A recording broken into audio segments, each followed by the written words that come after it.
been a wild 2023, but the year comes to a close with what's bound to be a classic. A trip for the IMSA iRacing Online Sports Car Championship into the Mulsanne. Welcome along to RaceSpotTV for the final time this year with our Junior Kanky Party, joined alongside by Paul Smith as we get set to run our three classes around the Circuit de la Sarthe. Paul, this is, let's be honest, an iconic racing venue, but maybe not for the IMSA WeatherTech Sports Car Championship. This is the beauty of sim racing, though, our ability to venture around the world and bring creations and combos together that we can only enjoy in this virtual sphere.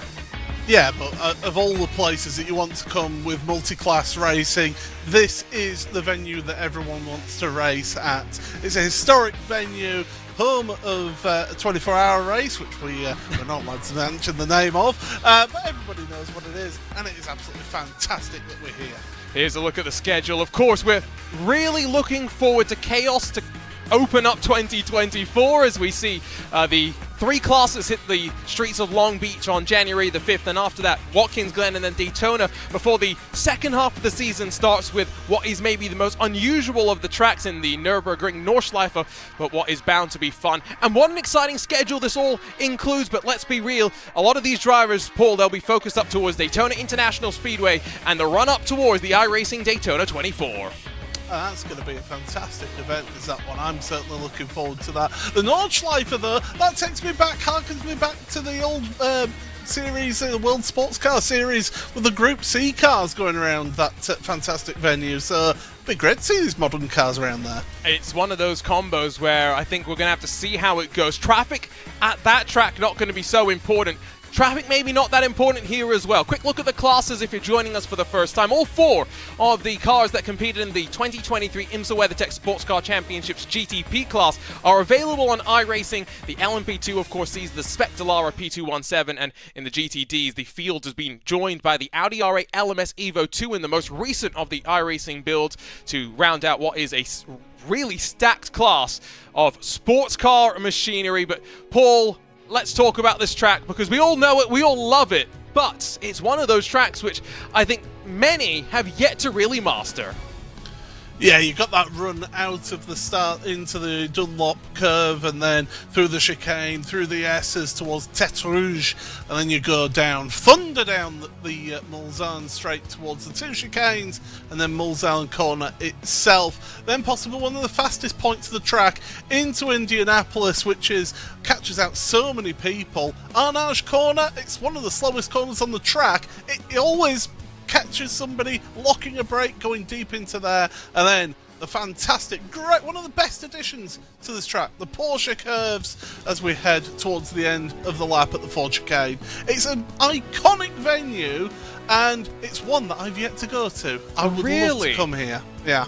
Interesting. I have also yet to go there. I would love to be here as well. You look at the shot of the sun peaking from just beyond the horizon as qualifying is almost entirely in the book. So you see the order on the left-hand side of the screen. Not much shake-up at the front in the closing seconds. But look at those conditions, Paul. That's what I want to highlight. We're racing into the evening, and it's already cool as qualifying comes to a close.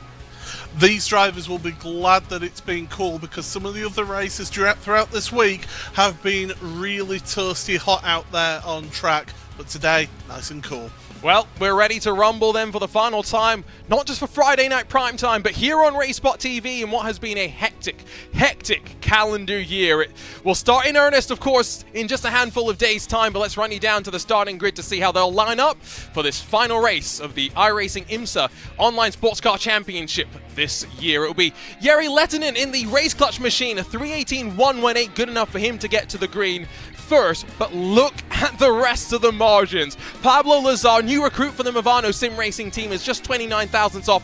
Jaden Munoz, 2 race wins in a row to enter this round 3 of the championship, as alongside Fraser Williamson, the Scot, and then 2 more of the Williams cars, the black of the Fanatec nose for Arthur Lehook and Ate Kauppinen on the 3rd row of the starting formation, and just 4/10 splitting them. Marcus Deck and Robin Mass, 2 more of the race clutch cars on row 4, with Lenny Pipter and then Carl Behrens on the 5th row of the starting formation. 11 7th for Ken Thomas in the Wayne Taylor Racing colours. Axel Pinet will roll alongside on the 6th row of the formation. Thorsten Ulrich, Ruben Lasso, Marcus Solholm with some work to do from back in 15th spot, not getting that second qualifying time in, and then Brian Greener alongside at the back of the field. Over to the LMP2s, we've got a big class, of course, in each of these 3 categories to work our way through. Lucas Prada and Andrew Dawson quickest of them all, with Ronnie Nunez and then Garrett Berry further behind, and a bit more of a larger margin for these drivers to work their way on through.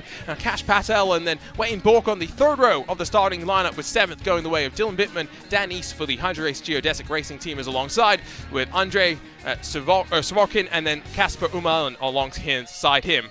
Martin de Jong, Daniel Ferguson, 11th and 12th positions, and then just one more, Dan Amor in that LMP2 class. And in the GTDs, well, it's a stacked class, and Alex Dunn, the open wheel specialist, will lead us to the green. Chris Lullum alongside, not in the red line colours, unfortunately, but Sebastian Jobe is in those red line colours, along with Luke Bennett, Luke McEwen, and then Josh Thompson make up a sea of Mercedes that will run up towards the front. BMW, of course, for Alex Dunn, and then Johnny Vecchio and Parker White in some new colours for him on the 4th row of the starting formation. Lorenzo Manfredotti and then Alexander Davison on the 5th row. Patrick Heinrich and Mads Johansson on the 6th row, and still going through Philip Bereswell, Maciek Milnik, Richie Stanaway, Marcin Gadinsky, Will Chadwick, and then Brad Newman. 18 GT3 cars still with Dennis Growalski and Taylor Barnard. Strong names behind them getting ready to go. That was a mouthful of a starting formation, and Paul, these drivers do get a little bit of time to get themselves ready to go as they build up in towards the Porsche curves. Yeah, there's 49 cars out there today, so it's a really, not just big field in terms of car numbers, but a stacked field in terms of the quality of drivers here today. You can tell it's a Christmas break because everybody's twiddling their thumbs. We're in that week between Christmas and New Year where nobody really knows what day of the week it is. Well, it's Friday because it's prime time. My goodness, these drivers, they've been sat there going, I want to do some racing. It's the week that the smart people choose not to take off because they know not much happens in this week. I say that knowing that I've actually had quite a lot of meetings and stuff this past week at work and whatnot. Nevertheless, I think these drivers already are getting single filed up, and that's smart. Not just because the start sees them through a double set of chicanes to the green flagpole, but also, let's not forget, all 3 of our classes go racing at the exact same time. Yep, so when that GTP leader takes the green, the rest of the field will go as well. We get the tricolor as well from the air display team going across the start, so we're just about set this opening race. I'm looking forward to this one, Arjuna. I always enjoy the sight of the tricolor flying above the pit straight here, and it always signifies that you're in for what is bound to be an exciting race. These are 49 of the best drivers, and for one final time, not just for Friday night prime time, but here on RaceSpotTV, iRacing's finest will show up at the Circuit de la Sarthe, racing here at the IMSA iRacing Sports Car Championship, and a good jump for the front 7 or so in this GTP field. I can tell you there's been chaos already in both of the LMP2 and GTD fields by virtue of the slightly delayed start. That was Robin Mass who had issues out of the Ford chicane. We just caught the sight of his car on the pit road. Patrick Heinrich and Alex Davidson have taken a tour to pit road, so something's happened to them in GTD that you alluded to. But yeah, these drivers, they are going to be pushing as hard as they possibly can for the next 45 minutes. And a couple of drivers with slowdowns, and they're more painful on the first lap than they are on any other lap, and so Arthur LeHook as well as Pablo Lazar seem to be sliding backwards. Jaden Munoz is up to 2nd in front of Fraser Williamson as the GTP machines are ready to get onto the brakes for the first of the chicanes down the Mulsanne. GTDs have just come over the top of the first chicane, such is the margin back to them, and this is why as well, this race, Paul, traffic's not going to be so much of a factor for us to be talking about. The GTPs will catch the front of the back of the GTDs though, part way through this race, so you do have to manage your pit stops and actually maybe even pit a lap earlier than you normally would to avoid that traffic. But yeah, certainly there's been plenty of action here on this opening lap, especially in GTP. Look at that lead right now. It's really building up as Lettinen, I think, maybe has flicked the hybrid into attack mode and tries to pull away from 2-time race winner already this season, Jaden Munoz in that green, a Williams Esports Razor car behind Williamson, Kauppinen, Deck, Lazard, Behrens, all still in the queue behind as you get onto the brakes at the end of the Mulsanne straight. Very important to get the exit out of here, and once again that hybrid will spool into power, gives you 50 additional horsepower, because Paul, you and I, we commentated on the Porsche Esports Super Cup this last year. You've seen it plenty of times as well. The number of times you can go 3 and even 4 wide through the sequence. It didn't quite work out going 3 wide down this section of track that the GTPs are currently heading down towards Indianapolis. But right now I think people are just trying to jockey themselves into positions and get themselves into their natural running order, and then they'll get into race management, because you still do want to do a little bit of fuel saving if you can to try and shorten your pit stop in this race. And if you are just joining us for the first time on Friday Prime Time, you are a fuel limited race here, so you do have to take a pit stop. Here come those GTD machines. 3 red line cars tucked up behind Dunn onto the anchors. No bumper cars being claimed as they run their momentum now in towards what will be the slowest complex of the track. But yeah, we haven't really seen too much of the chaos. That's not to say there hasn't been much of it. Now, 45-minute race doesn't sound like a lot. I agree, it is not a lot, especially for drivers of this caliber. It means at most we are probably going to see 14 laps. The first one will come to the end with already 3 and a bit minutes burned off the clock, and Lettinen's lead not as large as it was a couple of moments ago. It's down to 1.5, and Munoz is trying to put the pressure on in what is a train of Acuras at the front. Well, and you point out the driver who's chased him down. I mean, we've seen Jaden Munoz all season so far in prime time, the way that he's been able to run in this. But this race here in particular, it brings a few more people into this one than you would normally have for, say, a Hockenheim round like we had last time out. So definitely it's going to be a big challenge for Jaden to try and get a win here with this stacked field. We've got a change for the lead of GTDs as Redline hits the front in the form of Chris Lullum. So now Alex Dunn is sandwiched with Job and Bennett now tucked up behind. Let's go and start our sequence of looking through, well, everything that happened on the start. And, well, before you even get to the green, that was the race clutch car that you pointed out, Paul, had gone around. Yeah, that was Robin Maas who'd had that moment on the chicane and just got onto the loud pedal, lost the back end on cold tyres, and unfortunately collected somebody along with him. And now we can, oh well, GTD cars started before they even got into the Porsche curves, and so Will Chadwick's left the scene of what was the first incident, but I don't think we're done just yet. Yeah, there was Alex Davidson and Patrick Heinrich were involved in an incident at the start, and they were literally starting as they were entering the Porsche curves, and well, innocent party, the car on the outside gets absolutely rammed into that wall. And let's continue then the carousel of death on this opening lap. It's into the first chicane, deep under the brakes, as I think that's Marcus Solholm trying to get on through, and contact with the 43 of Thorsten Ulrich.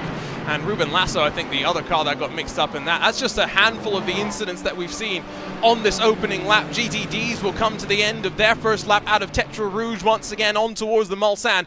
And this is where their fuel saving comes into play, because you mentioned, Paul, they are due a pit stop only because we limited the amount of fuel they can put in the car. Yeah, the fuel cell's been pretty much quartered, is what I would say for this one. And you can see just how everybody, with the GTDs you'll see this more, the run down the middle of the road down the Mulsanne straight here, a little bit of a touch and a rub up there from Alex Dunn, and well, bullied out the way a trio of redline cars. And this is where Luke McEwen in the blue and white and black car that should be an Apex Racing machine can now work with Dunn and try and push into that second chicane. And with no help for the third red line car, Luke Bennett may be going to be slightly compromised here, as this is the fun of running down the Mulsanne. Different style of racecraft needing to be on display from the drivers, and Dunn is on the outside, which will convert back to the inside if he holds it. Oh, this is good stuff. Giving respectful racing room between the two of them as well. Now, Dunn can maybe get the run out of that second chicane and get the run, but again, he's not in that draft, he's not in the slipstream, so he's just having to try his best to get runs out of corners. It's crucial to carry the speed out of corner, but that Mercedes is such a strong car in terms of not just grunt out the corners, but top speed as well. Now watch the cone, boys. I don't want to have to get on cone watch here today with just 38 minutes left to go in this race, but they flirted with as wide on entry as they could possibly get. Did note that Luke McEwen has been not just bleeding time, he continues to bleed time. He's down into 12th spot now, and I don't know if there's not just a slowdown, but maybe something else that's reared its head for the second of the Apex running machines up towards the front. While they continue to push like crazy, by the way, I get the sense this GTD battle is going to be the one to watch. We should probably just remind ourselves that the GTPs not too separated for the lead. Jaden Munoz still keeping Jere Lehtinen honest. Yeah, and that's actually been closing up as that gap as well. So last lap was 0.4 of a second quicker was Munoz over Lehtinen, so that gap is coming down. I want to give a little bit of love as well to LMP2 because that lead battle has not had more than half a second between the two of Prada and Dawson. Yeah, Lucas Prada, formerly of Pearson's Esports, now at WSR Esports by Butt Kicker. We are going to have to find a catchier way to say that team name, by the way, as we move into 2024. Yeah, this is the spec class where all the prototypes effectively have the same performance, and so we have seen in the last two races that A, staying out of trouble with these drivers has been important.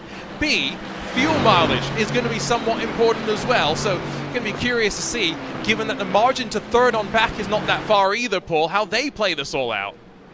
Yeah, it's tricky. You can tell that Dawson's just quite happily sitting there. We'll be getting a bit of aero wash from that car in front as well. So going through sections like the Porsche curves, we'll be punishing that front left tyre a bit more as it'll scrub a little bit. But yeah, definitely is doing some valuable fuel saving here as the GTP gap has closed up as well, even more now. And it's coming as GTPs are half a lap behind your GTDs, so it's taken us 10 minutes to get to this point. A bit of logic dictates maybe 10 more minutes. You're talking about you start catching them around about the end of lap 6 for these GTPs. So yeah, that's what I've been seeing in other races so far this week that have been doing this time slot, and it's been playing out all the way through, and that's why strategy can come into play a little bit here, because if these GTPs pit as they're catching those GTDs and others stay out the extra lap, which they can do with the fuel, you're not getting involved in that lap traffic. And I've seen people gaining a good 5, 6, 7 seconds on the others that stay out as long as possible. That is a really important thing as well, because even though traffic is not such a big factor here, if you catch them on the straights, you're hunky-dory. You catch them in a corner, you look at the commitment these drivers have through that Porsche curve section, for example. You do not want to lose time to someone else there. Even though these cars slow down from what the LMP1 machines used to do, they are still very, very quick, because a couple of cars a little bit wide out of the final corner dig the left side tires into the gravel. That will check their momentum up on the run in towards the opening chicane, but Jaden Munoz is back within 7/10 or so of Lehtinen. It's Acura's running through the top 7. There is a bit of a gap between Arthur LeHook and Marcus Deck, but this is the strongest of the GTP fields that we've had so far this season, at least on Friday night primetime. So what I am somewhat hoping is that we're going to start to be treated to some wheel-to-wheel battles, because even though they've been keeping somewhat close to each other, Paul, haven't necessarily been fighting just yet. No, they're just biding the time, and that's the thing. I don't think you need to be fighting at this stage of the race either. I think you just, as we saw on the opening lap, people getting themselves sorted into whatever position that they wanted to get themselves into. But then it's a case of just, right, settle down. Yes, it's a 45-minute race. It's not necessarily a long endurance race like some of these drivers are used to doing. You've still got to play that strategy and still think that long game and look after your tyres, because the drivers won't be taking any tyres in this one because of the amount of time it takes to warm up the tyres. Especially around here, there's not that many opportunities to put a load through the tyres around this track. No, it's one of those tracks where, I mean, in years past in iRacing, the load was really on the straight, right? Just going as fast as possible with the way the tyre models used to work. As That was the Williams Esports Fanatec car of Ate Kalpinen getting a little bit wide out of the second chicane. Vince Cusi has popped into the chat to say, I love seeing Sebastian Job in an official race. It's not just the fact that we're seeing Seb in an official race, Paul, but this partnership for Oracle Red Bull Sim Racing with Team Redline has already seen Sebastian turn out in the Digital Nürburgring Endurance Series, and I get the sense we are going to see more of him moving forward into a new year. We should recognize as well, we're talking about Sebastian Job, 2023 VCO Simi Award Driver of the Year. Yeah, absolutely. I mean, what a nice nice thing for him to finish off the year getting that Simi Award. Oh, do you know what? Just remind me, it wasn't Lewis that won the Commentator of the Year this year, was it? No, it was not. Yes, we're all tied up there. That was not where I was trying to go. Just to be clear. I just want to be nominated again. I've only been nominated once, so I would like a second up at nomination. That's not what I was trying to say. What I really was trying to say by it is the thing that Seb has really done this year is, unlike Paul, some of the other people that we've commentated on, competed across multiple platforms, sometimes at the same time, and had success. Yeah, I think it shows just how good Seb is as a driver. The fact that he can go multi-disciplines, not just iRacing but in other simulators as well, and be able to compete at the highest level and challenge for championships. It just goes to show his level that he's working to, because we saw in Pesk this year with Max Benneker, for example, when we spoke to him, and he said he found it really struggling to split the time between the two series across the two sims. So Seb, he's always there, isn't he? Always challenging. Seb said he wasn't happy that he finished second so many times in championships, but when he finished second in so many top-level championships, that is something in and of itself. Top three somewhat gapping the rest of the GTP cars as Ate Kalpinen, Marcus Deck, Lehook and Lazar just find themselves ensconced with one another. But if you go over to the GTDs, where LMP2 staying rather stagnant, cars within half a second of one another, there is seemingly a bit of a breakaway forming here as Chris Lollum, Sebastian Job are joined by Alex Dunn. Gianni Vecchio's gotten past his teammate Luke Bennett as three more Redline cars run in what is 4th, 5th and 6th position, but in danger of losing the draft to those in front. Bennett did have a slowdown penalty this lap, so that's why he's dropped down a little bit, and I think that's why we've got that little bit of a gap now. So he got himself a slowdown penalty, and that's why he's just dropped down the order a little bit. And Josh Thompson, I mean, just sat at the back of this queue, and Josh, you know, if he turns up in a race, you're thinking he's going to be right up there at the very front of the field. But when you've got a field this stacked, you think, no, 6 is about the place at the moment where he should be. It's one of those things where it's good that he's staying out of trouble and not putting himself in sticky situations, because sometimes that's the one thing that you hold against Josh is his unfortunate propensity to put himself in positions where maybe he does not need to be. Now, he is going to have to navigate the first situation through traffic. You can see the green dots at the very slowest point of the track right now, heading up towards the Porsche curves. The GTPs have just come up to the end of the Mulsanne. We said at the end of lap 6, we're on to lap 5, so it's only about 5 or so minutes away, Paul, that these drivers get what will be the most consequential, I think, moment of the race. Yeah, and this is where you start looking at that strategy now as a GTP driver and say, do you pit lap 6 and maybe just absolutely brim that tank as much as possible, and then work your car through for the rest of the 8 laps or so that we'll have in this race? Because it can do 8 laps, can the GTPs around here. Or do you stick it out for another lap and then just go half and half with the race? It's also, when we talk about strategy, it's kind of like a race at the Nürburgring in that the lap is so long, you don't have that many choices on when you can pit. I go back to Mosport, first round of the season. We could do that lap in 65 seconds for the GTPs, and so it's a very different situation. But look at this, Paul. We finally see Jaden Munoz right onto the back of Jere Lehtinen as they get ready to close out lap number 5, and they'll see traffic, of course, at the end of the next lap. Yeah, Munoz does not actually hold a faster lap on that last lap. Fraser Williamson was slightly faster than Munoz on that last lap, so you can tell that Fraser's doing a sterling job keeping up with them. Across the line once again, lap times coming in.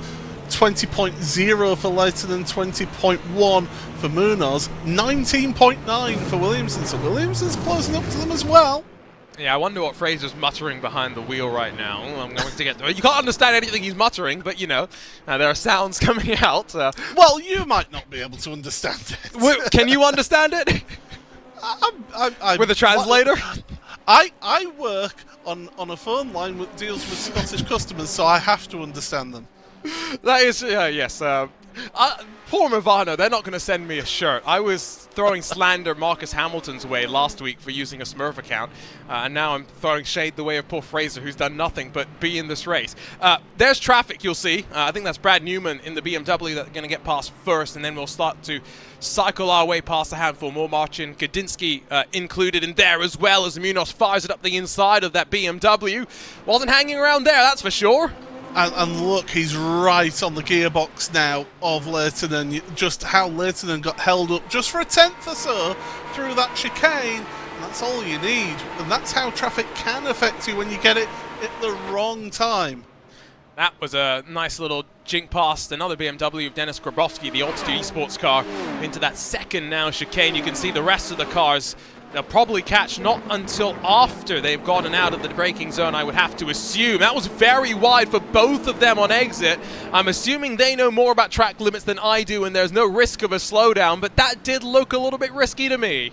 They're okay. I'm checking the same. They're okay. No slowdown for either of them.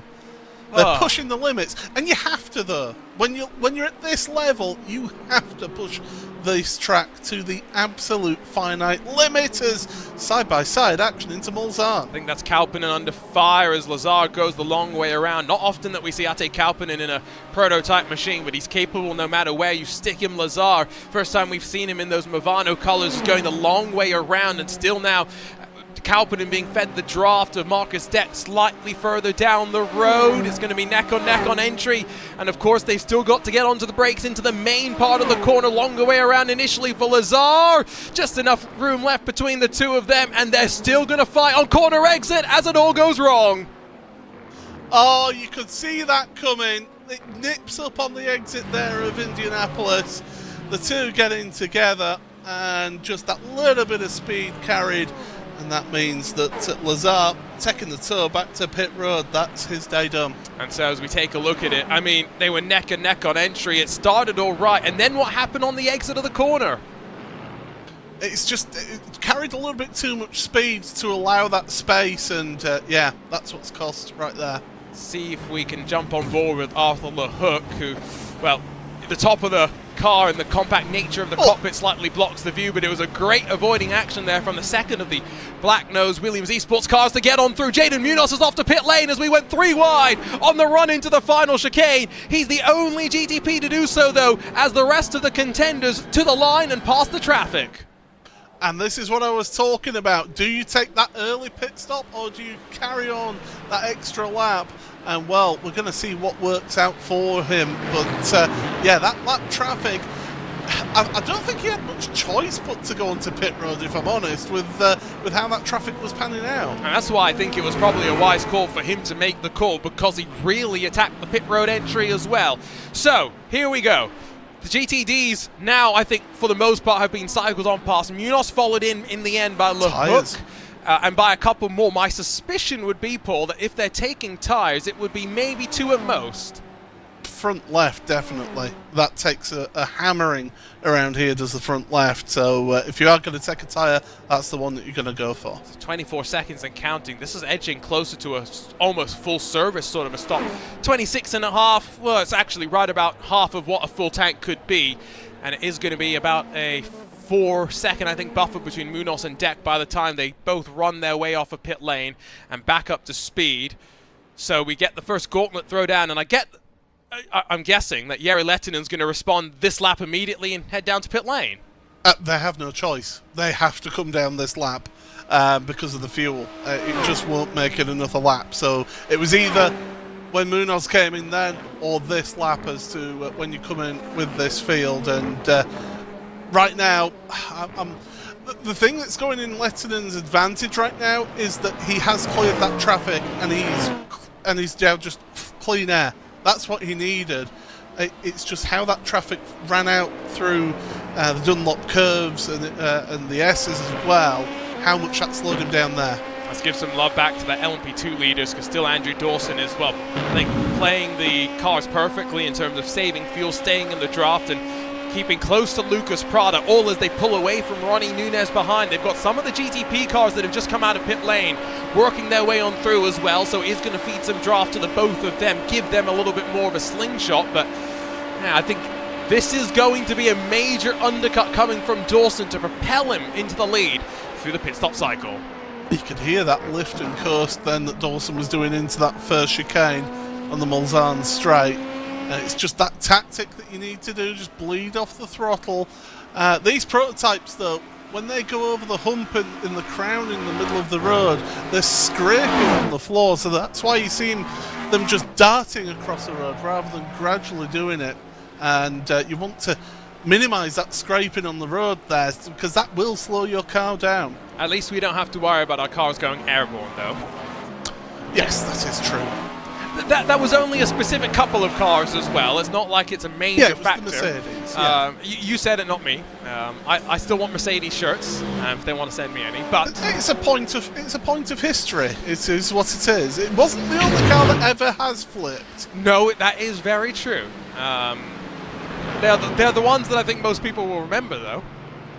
Absolutely. Leaders are onto pit road right now at GTP, so they're making their pit stop. So it's a case of, where is Jaden Munoz in all of this? He's just coming into the Ford chicane area. I think he's going to probably still have to work his way past those GTD leaders as well at some point, and so it's going to be interesting for them to cycle their way on through. Brad Newman, not going to be an issue for the number 4 as he slips on through. Lettinen yet to hit the mark, and now finally will do so. Let's not also forget, as both Williamson and the race clutch car up on the jacks and getting tyres, they've got a short run to the edge of the cones, but it is going to be a lot more speed for Munoz as he comes around to the start-finish line.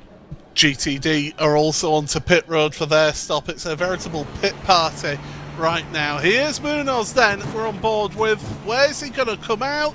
Lehtinen should be off the box any second now. Wow, this is going to be close. It was 0.4 of a second difference between the two in terms of pit stop time, but the race clutch car is out in front. I think Munoz is going to slip into line potentially alongside of Williamson. It's a lot closer than I thought it would be. The Scots directly behind, and full credit you give it to Jari Lehtinen, who has built up the draft advantage once again and has clean air behind him with 20 minutes still left to go. Now, what does Munoz do to respond? Yes, he's got the hotter tyres. Remember, they have been changing some tyres, so he has got tyres up to temperature. He can push on, whereas Lehtinen just doesn't quite have that grip initially as they start the lap. So that gap will close down a little bit, but not by much there. In terms of LMP2, Wayne Bork, the only driver who's going one lap longer and yet to come down to pit lane. You see the GTDs going in towards Tetra Rouge, at least the top 2 of them, because Chris Lullum and Sebastian Jobe have built up a huge advantage over the rest of the field. You can see behind them Vecchio, Bennett, Dunn, Thompson. They're all trying to chase down what is now a full 3-second advantage at the front of the field. That's exactly what they were wanting to see. Let's focus in on the LMP2 pit stops, though, because Andrew Dawson's going to come out just in front of Lucas Prada. And it was about 1.5 seconds faster was the actual pit stop time for Dawson over Prada. So that just tells you, sitting in that draft, sitting in that slipstream for all race, all the first half of the race, has come back and worked in his favour. But now, it's now roles reversed. Prada's got that slipstream here, and he doesn't have to worry about the fuel now. He can just push on and push all the way to the end. Not going to lie, that's maybe a bit of a smaller undercut than I was somewhat expecting. Battle for third's going to see Williamson under pressure from Marcus Deck around the outside with those tyres already warming in the window. Arthur LeHook trying to get a better run out of the corner as they cycle back up to hybrid spool and through the gears as well. You see Munoz, you see Lehtinen. I think it's going to be a fight for the lead between the two of them. These three drivers, if they want to be included in that fight, Paul, cannot afford to lose too much time, as I think they're about to do here. Oh, you don't want to be squabbling, guys. Work together. Try and get yourselves up there at the front, and backing out of it into Indianapolis was, I believe that was LeHook at the back of the field there. So yeah, it's not quite working out for Arthur, but certainly these drivers, they need to work together and push on to get up to that front two if they want any hope. Attrition's not been too bad here today. The 3 GTDs have retired, yes. Taylor Barnard, Alexander Davidson and Patrick Heinrich, and then 2 GTPs, Pablo Lazar and Ate Kalpanen, but we still have 44 or 49 still out there and running. Healthy numbers, healthy traffic therefore as well. Is focused on third, final step of the podium, Gianni Vecchio, Alex Dunn, Luke Bennett, Josh Thompson, and then a bit of a gap back to Lorenzo Manfredotti. But I feel a little bit sorry here for Alex Dunn, because there's going to be a red line voice call somewhere going on where they're all going to be plotting and scheming as how they're going to bully the Irishman down to 6th spot. Yeah, this is not the place you want to be. It's going down a dark alley and all of a sudden just a group of people come and surround you is what this is. I'm half expecting baseball bats to get involved in this one, but Alex Dunn is there and he's fighting his ground, to be fair to him as well. Once that third step of the podium, Job and Lulham, though, they're in a class of their own right now at the front of this GTD field. But yeah, Dunn, he's got it tough because these red line drivers can really just gang up on him. There are some interesting interpretations of track limits being shown here. Paul, as the arbiter of track limits, opinions? Yes. Yeah, there we go. All I'll say is apparently they're not falling foul of incident points, which I guess is the only important thing, as that's a terrible run out of the final chicane for Gianni Vecchio. Alex Dunn is already through to third. And that's, well, that's kind of good, but also bad, because now what he's doing is that big BMW is giving that big Mercedes, or trio of Mercedes, a nice big hole in the air for them to run into. So definitely Dunn, he'll like having them all in his mirror, because you can have a little bit of control. When you've got a car in front and the car behind that are both teammates working together, that makes it a bit more uncomfortable. See how it goes for them with 15 minutes to go. Where are your leaders? Still 2 seconds between Lehtinen and Jaden Munoz, but they're heading to the end of the Mulsanne, so my suspicion is we've probably got a good 4, maybe 5 laps to go, as here comes what I think is going to be the fight for the LMP2 lead. It's down to 2. It's Dawson that still has the point, but Lucas Prada in those WSR Esports by Buttkicker colors is going to search as GTP contenders hold far behind.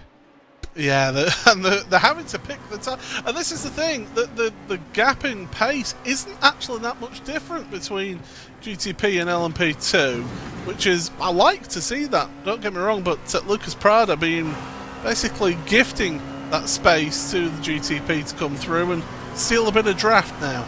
Yeah, it goes back to what we have talked about a couple of times on Primetime, where these LMP1 cars that have been replaced by the GTPs used to run 318s or so in the real world around the Circuit de la Sarthe. The target lap times for GTPs in the real world ended up being closer to 330, which is what LMP2s used to run.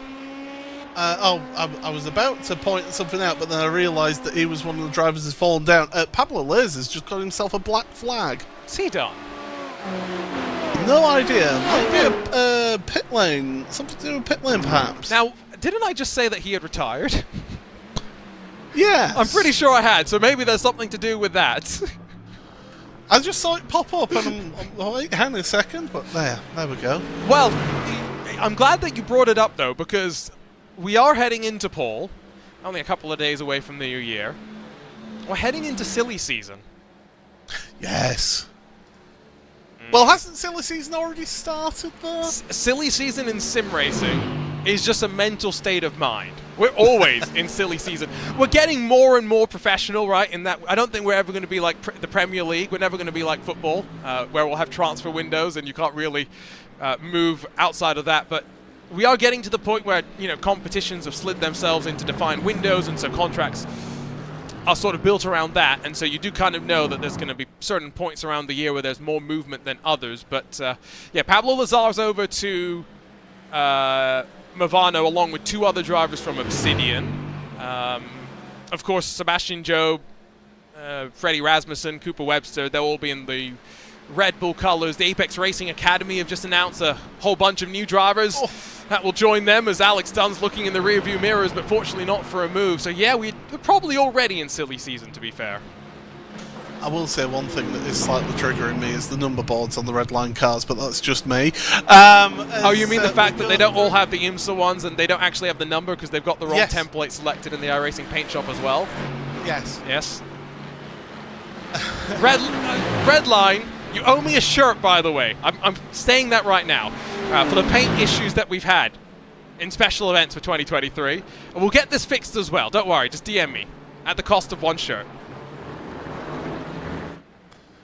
That's quite cheap, although saying that international postage, exactly. Yeah, that would actually be a bit more expensive, yes. And I'm guessing they're nice quality shirts, so you know, I'm not discounting the quality that Red Line are providing. You know what? Throw one in for Paul as well, please, and we'll make sure you're fixed on RaceSpot.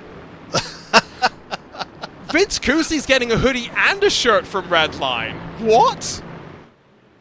This is absolutely outrageous. For someone whose best suggestion in RaceSpot chat is wet toast. Yeah, I still have to hold back my my modding ability of being able to ban for that, but I'll withhold that for now. The iRacing Daytona 24 is going to be interesting in the night hours.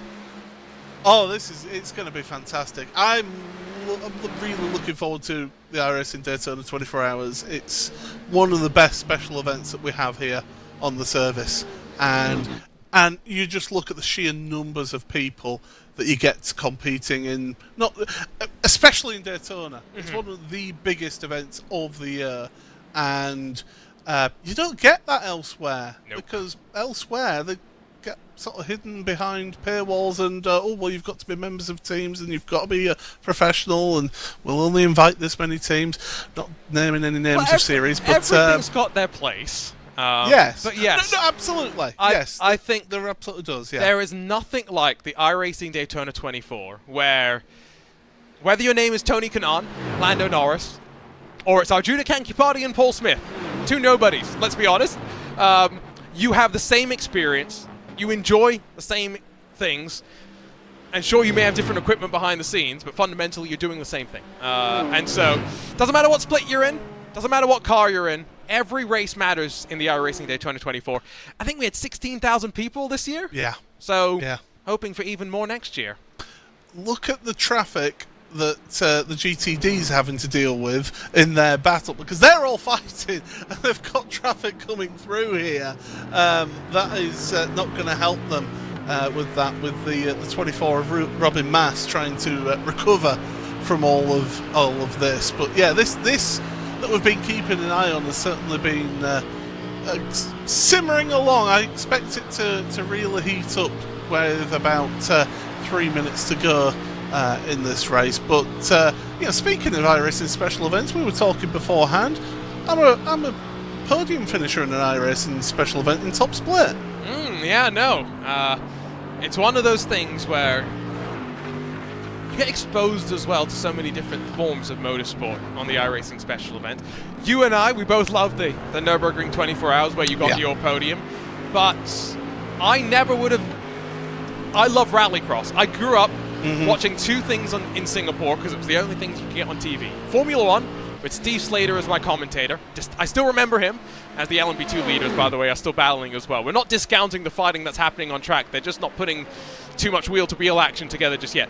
And rallying. And so I've always loved that. But like Dirt Oval, the Chili Bowl, and stuff like that, if you haven't tried it on iRacing, I'd highly recommend it, because it may not be the thing that you go and drive a bunch, but I went to a dirt event earlier this year, Paul, in the real world, and I've got to say, there is nothing like actually experiencing that and just what is a visceral form of motorsport. And now, I want to go experience what drag racing is like, because I can only imagine it's even more intense. I'll throw this one into the little mix as well. F1 stock cars in the UK as well, around the short ovals here in the UK. Those things are incredible. Can we get an iRacing special event with them, please? Oh, do you know what that would get? I think that would bring a lot of an American audience to a form of British motorsport that isn't necessarily that known. Yeah, because it's quite similar, actually. It's, I guess, just, the fact that you don't have the same foundation of where, engines and chassis are being built by the same spec people in the US. You have to have a different foundation in the UK. So it's a lot of the same stuff, just with different names often. So yeah, that's not a bad shout. I mean, and I know somebody who runs one of the venues as well, so I can get iRacing in there. just get an email thread going. Yeah. That's how we get all the good tracks at the end of the day. That's actually kind of where I was going to ask my next question, is that, we look to next year, so much happening in the world of sim racing. And this is a question we talk about a lot on special events. What would you want as part of the iRacing special event calendar? You're not allowed to answer Martinsville MX500, because we're going to do that anyway next year. But what event? Real, fantasy, in between, whatever it may be, what would you like to see added to a Paul special event calendar? There's an event that I actually ran once for a series, and it was a knockout race. And it was based on the old British touring cars Toka shootouts that they used to have at the end of a season. Yes. And it was a knockout race. You'd have safety cars to bunch the field up, to give opportunities. Yeah, I want to see a knockout race or two. We've done that on RaceSpotTV once. I commentated while also trying to disqualify people at the end of every lap. 10 out of 10 do not recommend. I commentated on a knockout race at Monza, on the short Monza. Oh no.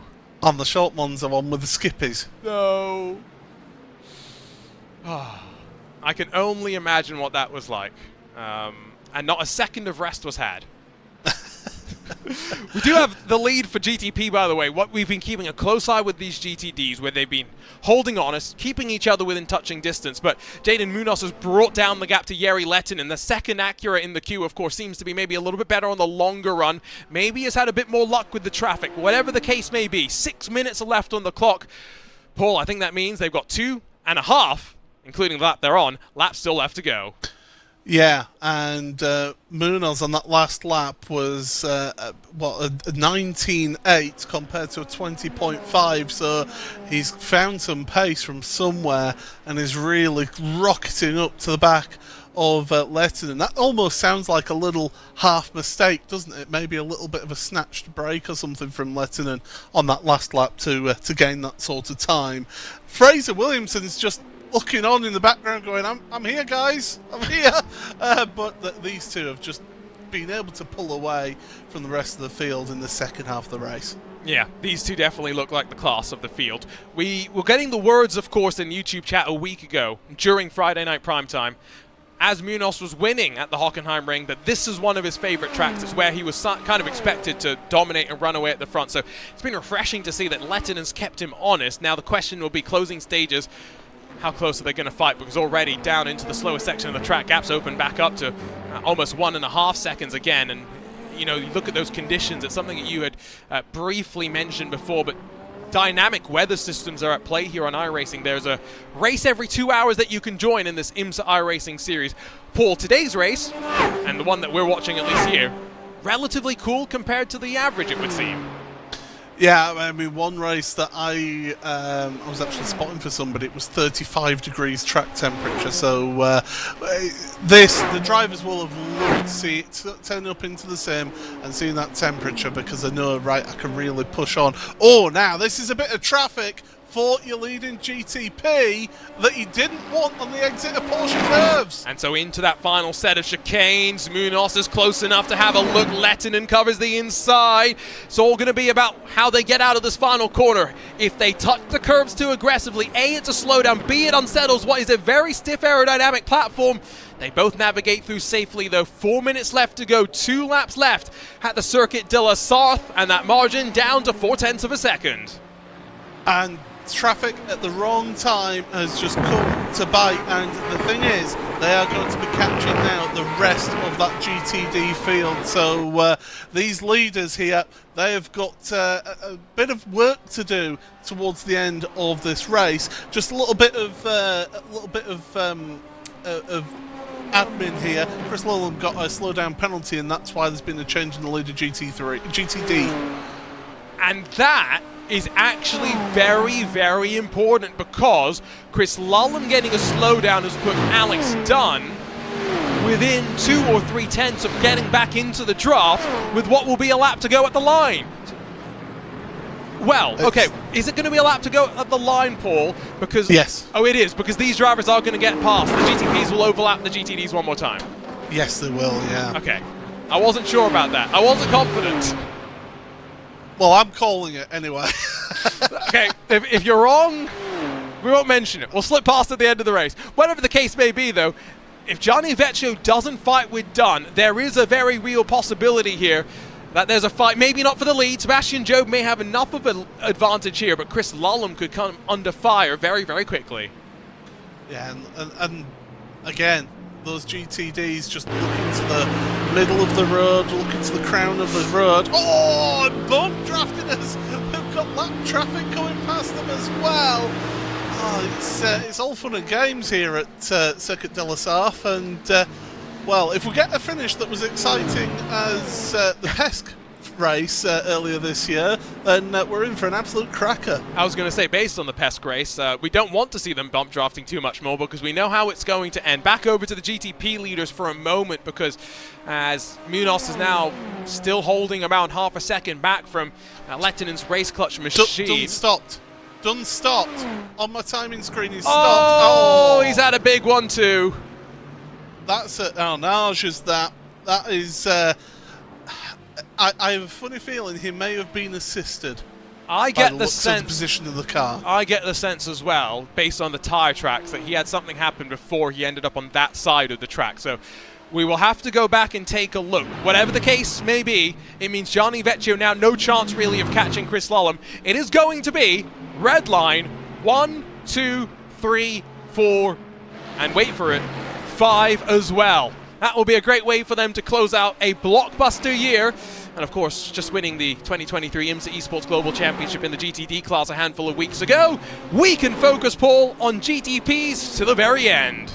And once again, catching those GTDs at the exit of the Porsche curves. It's hampered later than there, but fortunately for him, the track's not really wide enough for Munoz to take advantage. And they both aggressively cut back onto the right-hand side of the track, trying to make sure they're through the final chicanes as aggressively as possible. Oh, Munoz got a little bit squirrely on the first of those anti-cut curbs. It's lost him about 0.3 of a second.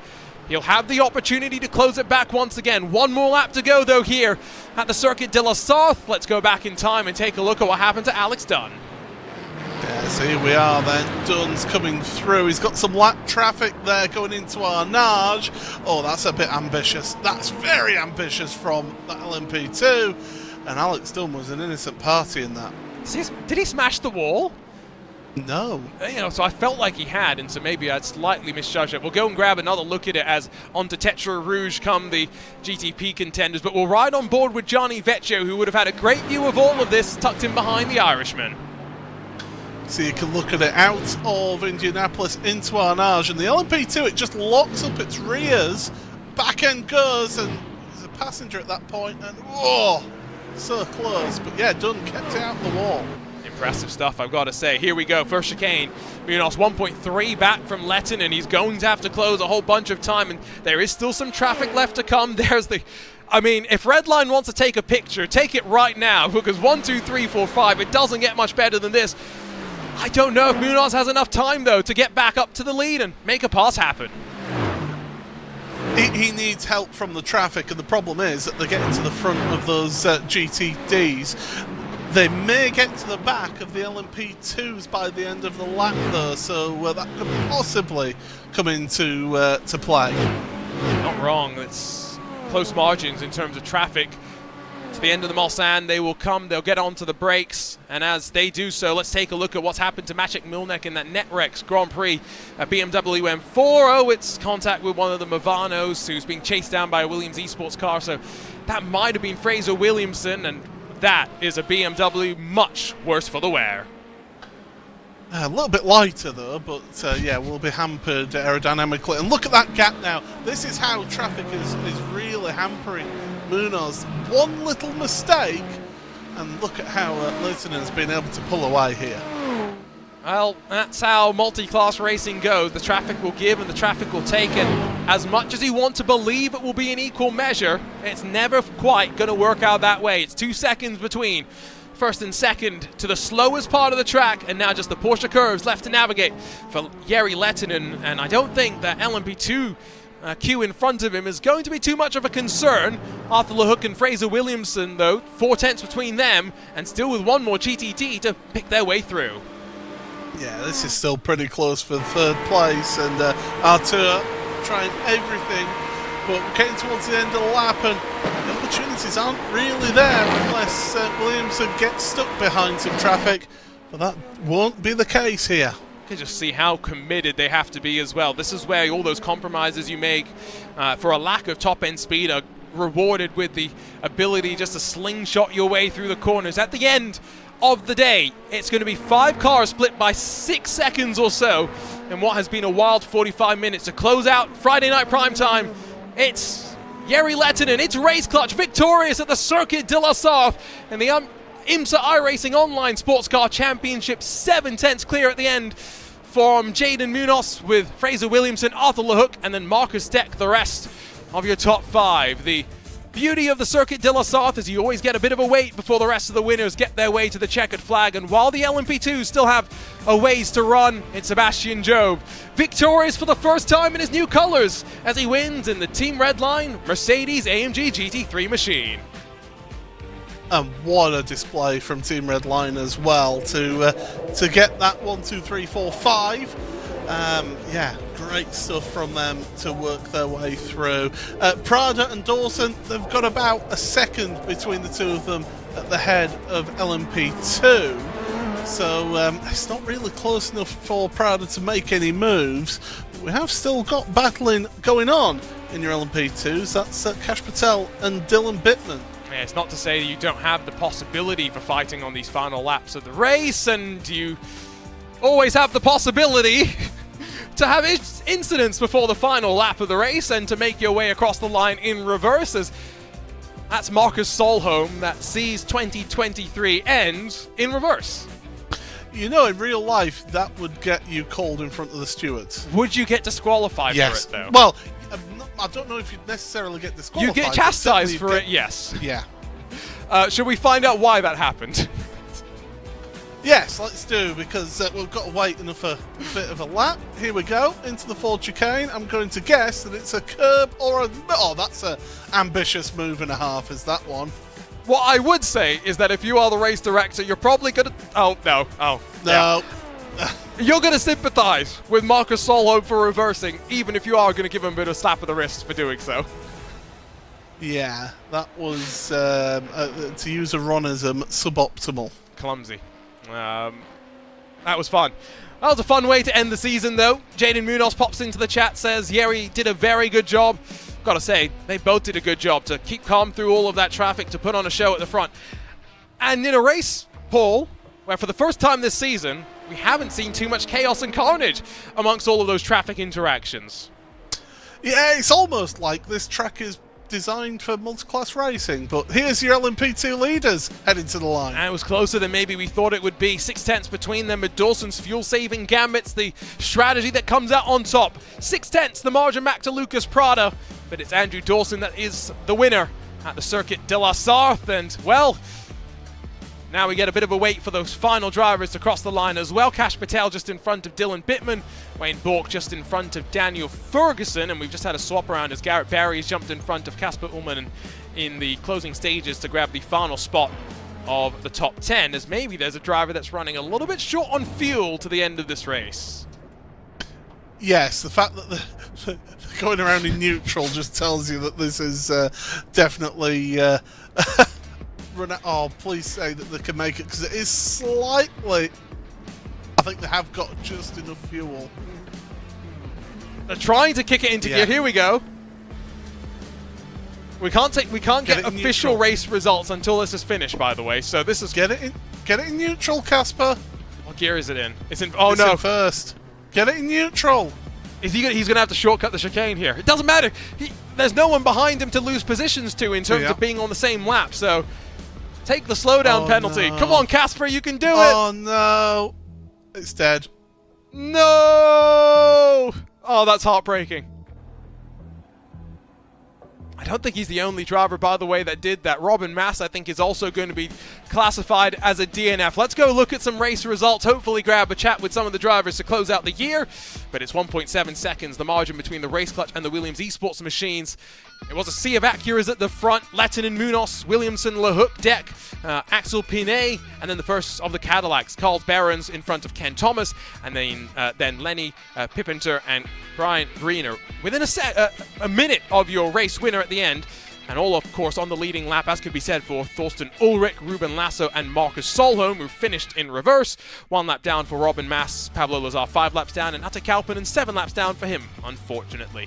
In the LMP2s, it was 6/10 between Dawson and Prada, but 10 seconds between them and the rest. Ronnie Nunez grabbed the final step on the podium in front of Cash Patel and Dylan Bittman, with Wayne Bork, Daniel Ferguson, Dan Neese, Martin de Jong, and Garrett Berry, the rest of your top 10ers. Casper Ullman ran out of fuel on the final lap. Dan Amor 12th, and then Andre Suvorkin with a DNF after being involved in some issues in the middle stages of this race. The stacked GTD field, well, dominated by the Mercedes AMGs for Team Redline, as Job victorious over Lulham, Vecchio, Thompson, and then Bennett. Luke McEwen, the first of the Apex Racing Team machines, and then Will Chadwick down in 7th. Lorenzo Manfredotti in the best of the BMWs 8th, Parker White 9th, while Alex Dunn dropped down to 10th after his unfortunate issue with the LMP2 passing traffic. In front, though, of Mads Johansson, Philip Bereswell, and then Richie Stanaway with Dennis Grabowski, Marcin Gadinsky, Maciek Milnek, and Brad Newman, all being classified on the leading lap. Taylor Barnard, Alexander Davidson, Patrick Heinrich, all DNFs in the early stages of the race. So we'll look top to bottom at the race results, and, well, seemingly only one driver wants to have a chat with us, and so Will Chadwick standing by with Paul Smith to close out 2023. So then, qualifying didn't exactly go to plan, with he starting almost at the back of the grid, but then you had to do a bit of dodging of instance right at the start. Talk us through that.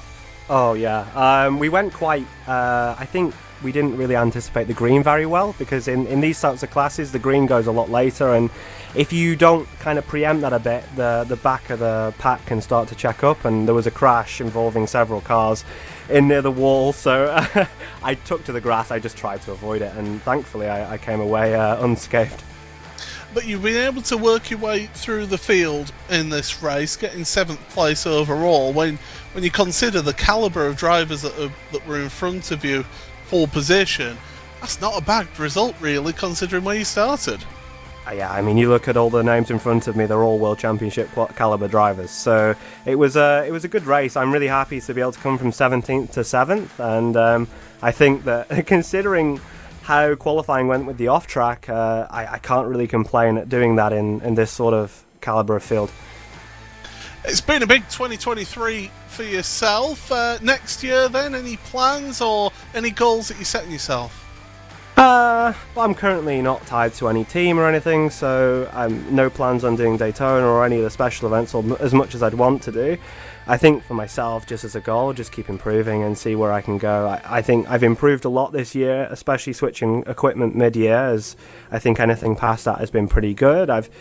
I only started driving these GT3s last night, so I'm pretty happy to be on the pace that I am, and there's still a bit of time to the likes of Chris and Sebastian and Gianni and Luke, and all the Redline guys actually, and everyone in the field, but I'm happy with where I'm at, and it's just getting my head down and keeping on trying to improve.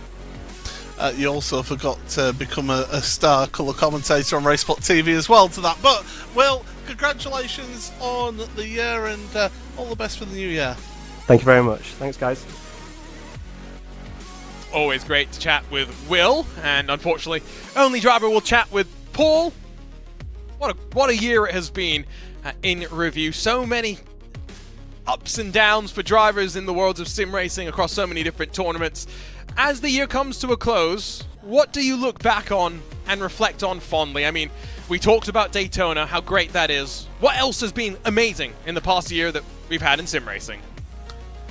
For me personally, from things that I've been involved with to start with, PESC this year was it looked to be going one way, and then at the last minute we had a championship decider at the end of the season. I thought it was a really good season. We've had some great series here on RaceSpot as well. Porsche GB, almost utter domination of Sebastian Job in that. And the special events for me, they're what really make it for me here this year. And certainly Daytona was a special one. And I think we can look forward to an even bigger and brighter Daytona this coming year. That is for sure. I look back on not just PESC, it was a really wild ride, even though, like you say, we thought Jordan Caruso was going to win. Championship decider being a lot more exciting than I think anyone thought it would be. It had any right to be, being honest. I look across, new platforms that drivers have been competing on, new teams springing up here and there. I also look back and I think we've had a great year. We'll say goodbye to Urano Esports, unfortunately, to burst into a handful of other teams. We go into 2024 expecting some new things, and it's going to be a lot of fun. Not so sure how much fun it's going to be, though, on January the 5th, when Paul, Friday Night Primetime, returns for a brand new year. Same series with the IMSA iRacing Sports Car Championship, but it's on the streets of Long Beach that will unleash the drivers for the first time in the new year. I think I'm busy washing my hair that day, Arjuna, so that is going to be a crazy, crazy race, and I think you could end up with some interesting results from that one, and maybe not have who you'd expect to win be on the top step of the podium. Without a shadow of a doubt. After that, Watkins Glen and the build-up then to the iRacing Daytona 24. We'll be live with Friday Night Primetime the day before the big race, a final opportunity for the drivers to get some preparation in. It's bound to be a stacked SOF, just like today was to close out 2023. And with that, it's time to say goodbye. And for the entire team at RaceSpot, we thank you so much for joining us for the last year. More than 500 broadcasts, in-person, remote, around the world, with our great team of commentators, producers, and support staff that make it all happen. For Paul Smith, alongside myself, Arjuna Kangipati, what a way to close things out at the Circuit de la Sarthe, and we'll see you in a new year. Happy holidays to you and yours. Congratulations to Jere Lettinen and to Andrew Dawson, Sebastian Job, winners for the final race of the iRacing IMSA Sports Car Championship on Friday Night Primetime. I can't wait to see what's in store for us all in 2024.